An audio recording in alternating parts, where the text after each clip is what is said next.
Hey, boss. What do you want, kid? I'm busy. Yeah, I don't mean to interrupt, just, we got a problem.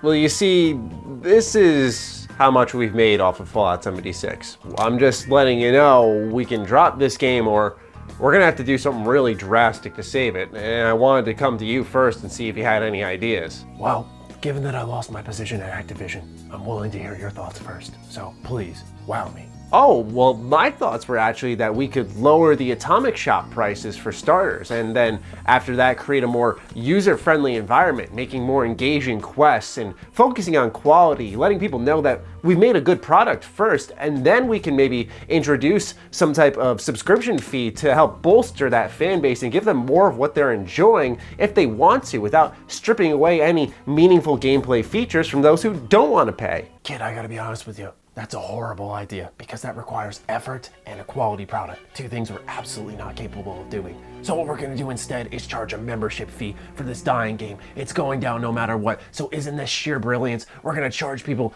$13 a month for a game that's dead and gone and has not improved since launch, one of the most broken launches of all time. I'm so honored to be a part of this team. And so you know what? We're gonna charge them for the private worlds. Fine, that's standard, but we're gonna throw in some measly items in there. We're gonna put some cosmetics in there. We're gonna lure them with the New Vegas money. You know how much people love telling us that Obsidian's better than us, so we're gonna get them good with that. You like New Vegas? Guess what? You're gonna love Fallout 76. Oh, this is just sheer brilliance. We're gonna cash in on all the small amounts of people who are playing our game.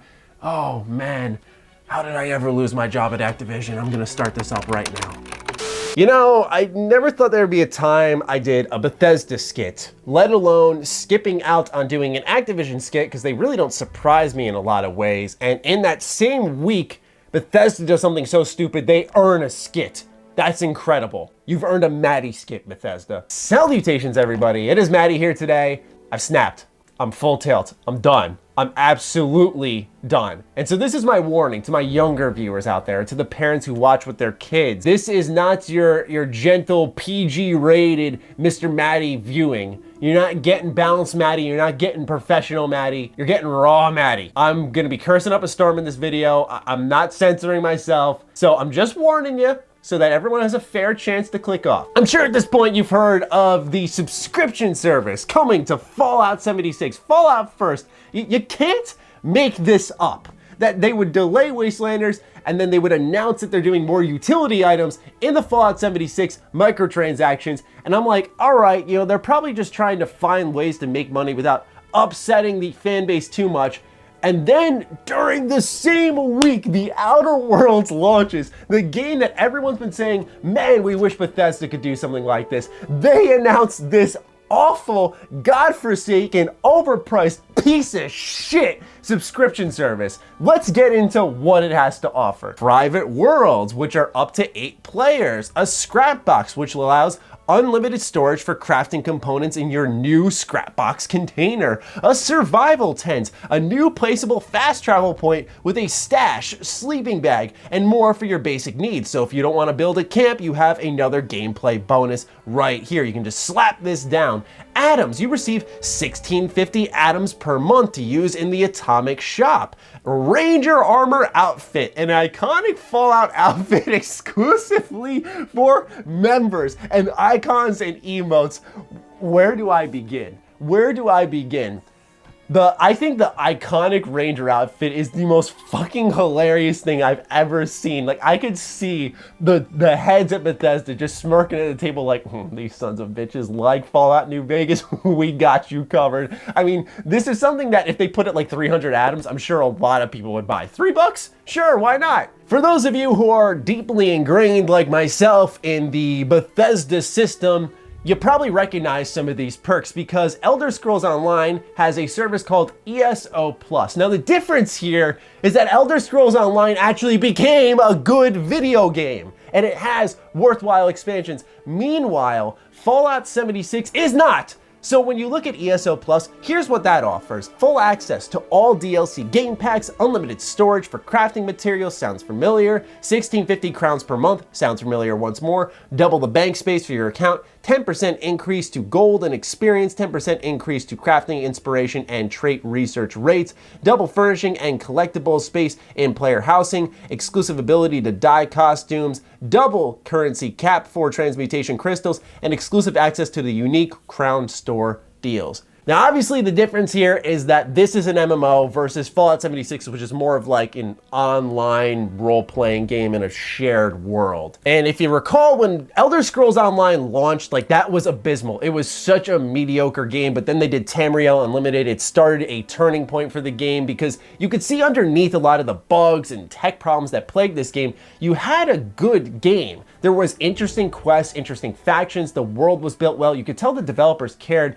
It's just that it needed a little extra oomph, and it was also too pricey. Bethesda properly responded and found this game in a pay once, play it as much as you want formula, alongside, after time, ESO Plus coming into the game for players who wanted to engage with more, which is very common in the MMO space. For example, Star Wars: The Old Republic. You can download it for free, you can experience a ton of the game, but eventually the game does dial back some of that experience you earn, and a couple other negatives hit your account, but it encourages you to subscribe for $10 a month. Otherwise, you can just keep playing for free, which is what I did, and it was no problem. ESO Plus is also $13 a month, just like Fallout 76. So what's happening here is that 76 is trying to stretch its systems so thin and trying to replicate what ESO Plus does and justify that. When I woke up and I saw this, I legitimately thought it was a Photoshop on Reddit. I was like, oh, the unique Ranger outfit. That's a good one. Oh, they're gonna give us 1650 atoms. Oh, that's hilarious. It was real. It was real. You can't make this stuff up the same week the Outer Worlds launches. Ladies and gentlemen, some may be like, oh, I'm in the Fallout 76 ecosystem. This isn't that bad. I care about the game.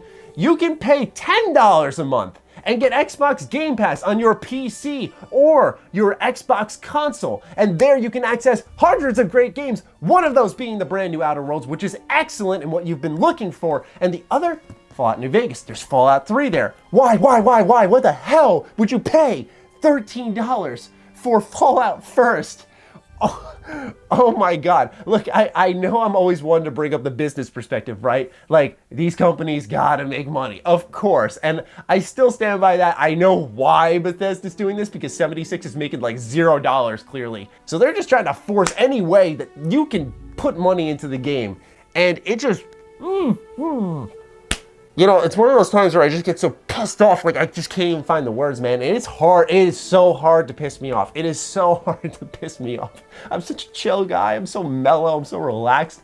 Like, I know some people are always inevitably gonna fire away in the comments with some shit like, oh, Maddy, why are you surprised? Oh my God, I'm not surprised. It's just fucking stupid. That's the thing, I'm not shocked. It's just very stupid what this company's doing, what they think is a smart plan for the game. Imagine in a universe where Bethesda responded like they did with Elder Scrolls Online. Okay, let's get our product on track. And then from there, we'll start to dial up a little monetization without harming the player base, and over time adding extra content and just engaging with those fans and listening to their feedback. Like, imagine if they took that approach with 76, and you know what? It doesn't mean that Wastelanders will be bad, but it just so discourages me from being interested, because it's like, why are we putting legitimate, helpful gameplay systems inside this subscription service, and then you pledge to doing more utility items in the Atomic Shop and less of the cosmetics? What the fuck?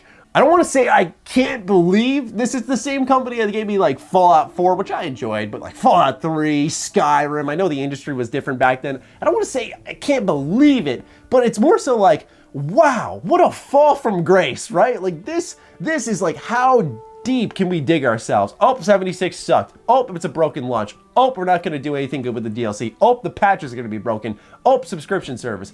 Like, what else can you do to ruin this game more? Like, every time, the thing that shocks me, if anything, is that they actually find a way to make it worse. It's like they're actively looking for it. I would once again, I would love to see the numbers. I want to see data on Fallout 76. How many people log in? How many people are paying? How much is Bethesda making? I wish these numbers were accessible in this industry. Obviously, it's up to a company to disclose them, but oh my God, I would love to see if they're looking at numbers and going, yeah, you know, a lot of people are spending money in the Atomic Shop. Let's add this subscription service. If they're saying just, hey, this ship's going down, let's get a couple of bucks on our way out. Like, I would love to know the train of thought. Obviously, I'm furious. I don't approve of this, whatever you want to call it, at all, the subscription service. I get what they're trying to do. It's like ESO Plus. There's similar perks within each of those, but the difference is ESO is a good game and ESO is an MMO. This is not an MMO, and Bethesda's gone to the length of saying it's not an MMO. So why are we treating it with an MMO and copying an MMO's subscription service? I don't understand. People, Bethesda, look, people don't mind giving you money if you just give them something of quality. That's it. That's it. It's not that hard to understand. It's really, really not. Stop shaking people like they're money trees. Stop treating them like all they are pennies and dollars. There's so much more to running a business. Seriously. I know I'm not a big business owner. I consider what I do here between my Twitch, my YouTube, my Patreon, managing a community, engaging with you guys as much as possible. I treat it as like a, quote, small business. So I'd say I'm experienced in some regard in business management. There's a lot going on here, but seriously, man, like, what are you guys doing? All right, we're back to the Outer Worlds content. Obviously, I could not let this one just slide. It was too ridiculous to just be like, whatever about, and I'm stressed, man. Like, I'm stressing. This has been a very busy week for me, and I was like, all right, we're going all in on the Outer Worlds, and then Bethesda's like, hey, let's do something really stupid this week. Yeah.